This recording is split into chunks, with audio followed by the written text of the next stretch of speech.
Today I'm going to show you how to do a custom mixed pink and white ombre with all hard gel. So let's get started. So the colors you will need is concealer pink in the tube, white sculptor in the tube, clear sculptor, concealer pink, and this is actually concealer pink base. It just doesn't have the label on it. I did mix some, but however, I want to mix it for you. Let's go ahead and make some now. So what I'll start with is clear sculptor. And what I do is I have this pre-made, like I'll find the color I like and I'll custom mix it in containers so I could just grab it. It's much easier that way. It's kind of fun for your clients to see you custom mix it as well because it is all handmade. So let's see, let's do a little bit of concealer pink in the tube. And the reason why I'm using them both is they're a slightly different color. So then let's get some of this pink, and you can see how they're a little different color. Let's give it a good mix. Okay, I think I need a little more clear sculptor because you want this to be see-through, okay? Okay, I think that's good. Okay, that's perfect. So see how you could kind of see through it, but yet it's camouflaging a little? That's my fave. Let me see this one that I made. I think it's pretty close. I might need a little more clear. Nope, I like it. So now let's make our white. We'll do white sculptor. There. Now let's see how white I make this. So you want this transparent too, but enough to have coverage. So kind of how I gauge it is I'll put a little bit on my spatula and I could see the see-throughness of it at a thinner state and a thicker state to see if it's going to have the coverage I like. That one may look a little more white than this. It does. So I kind of like how white that is, but I need one a little more lighter. So I'm going to half it. And you would make this on a much bigger scale if you're going to save it. And I would recommend saving it because this does take time. And if you run out, oh my gosh, you need more. So I'm going to make this a little more runny. Not runny, see-through. It's not going to be any more runny than it is now, more see-through, more transparent. Okay, so that's a lot lighter than the other one. So I have one here that is lighter. That one is way more white, as you could see. And that's exactly what I have set up here. So let's go ahead and put this to the side. I have a nail built out already, so that way we could just get straight into it. What I did is I built it out with clear sculptor and regular base. Okay, the clear base. Now I'm going to go into pink base and put a coat there so it kind of camouflages the nail bed. So I'm going to come in here, and this comes in peach and in pink. So as you could see, I'm only going to do it to where the pink is. Wipe it down here, like where it ends, where her natural nail should be. And you could see from here to here, Sally obviously has a peachier fingernail, right? I'm trying to make this look more like a real person's.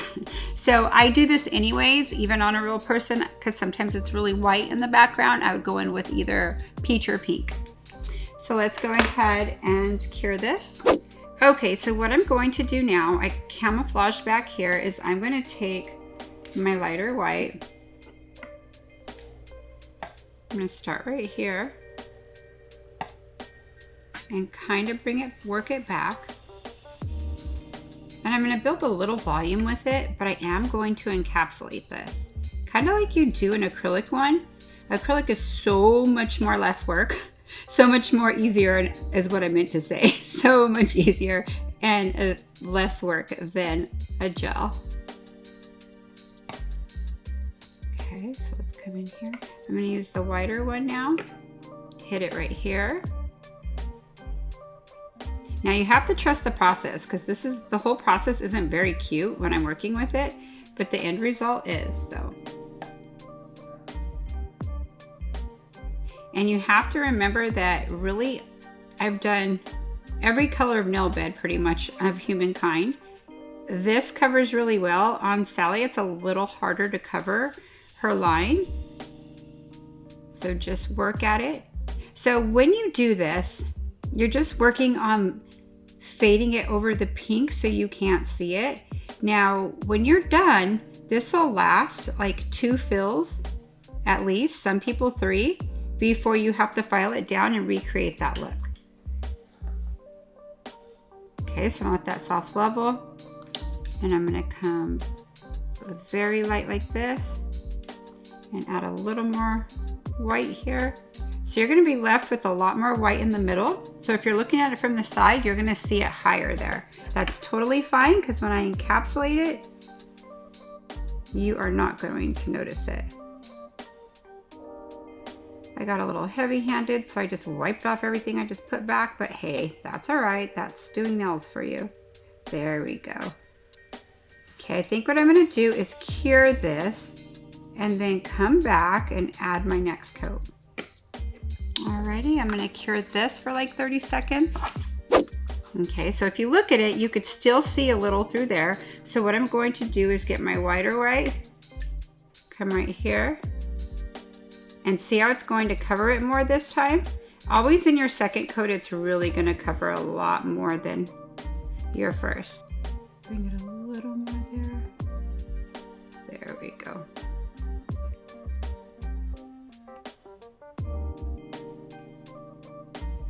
I could use a little more here. So see how tedious it is? Sometimes it's really fast on some, and others you're really working at it. I feel like when I do it on the training hand and teach it, it takes me a little longer because her fingers are so, the training hand's fingers are so peach. But I'm really happy with this right here. This looks good. So see your base? Okay, so let's cure this at least 30 seconds. And then what I'm going to do is I'm going to take concealer pink and my clear sculptor from the tube. You want to use clear sculptor from the tube, and the reason being is if you don't use it from the tube, clear sculptor from the pot is thicker and you'll have a lot of bubbles in it. So you want clear sculptor in the tube, or just regular build in the pot. That'll work as well. Okay, so once I have that, I'm going to take my little mixture, and I love this mixture because it kind of hides any imperfections, but yet you could still see through it. I build my full nails in this mix a lot too, especially if they have a pretty like natural nail and they just want a little bit of coverage. It's gorgeous for that as well. So I'm going to come right here, and I'm going to build all my body with this. Okay. Pick up some more. And you see why you need to mix a lot of this? Now this is really gonna camouflage and your fade's gonna come out looking pretty perfect. This color is a pretty mix. I love it. I've also done it with peach. I've also added a little pigment to the white, like a frosty pigment. There's so much you could do with this to make it a little more fancier, but still really neutral and pretty. Okay, so I'm going to cure this about 30 seconds, then I'm going to look at it from the side and see if I need to add anything. I typically will do all the pink and white fade first, and then I'll go encapsulate all 10. And like I said, then I'd file from there. And like I said, you could get away with filling these or rebalancing them like about 2 months, up to 3, depending how fast your client's nails grow. And when you know you need to do it is when you see the white way off. But honestly, it camouflages so much, it looks nice, but if they're shortening them, the white's gonna come off, especially if it's on a really short nail. Okay, so let's check this out. I may have enough on it. My little spot I always miss. So, and I know that. So I always come back on my clients and it's always my left side. If you're a left-hander, it's probably always your right side. Comes with the territory. And I could always touch it up at the end too. Put a tad bit more. Make sure it's not on her skin. Get my little orange wood stick. There we go. So now I'm going to fully cure this for 1 full minute. So if you look at this really close, you do have to trust the process, right? My shape is in there, you just can't tell, but you could see the fade really well. Okay, so I am going to file this now and come back with the finished result.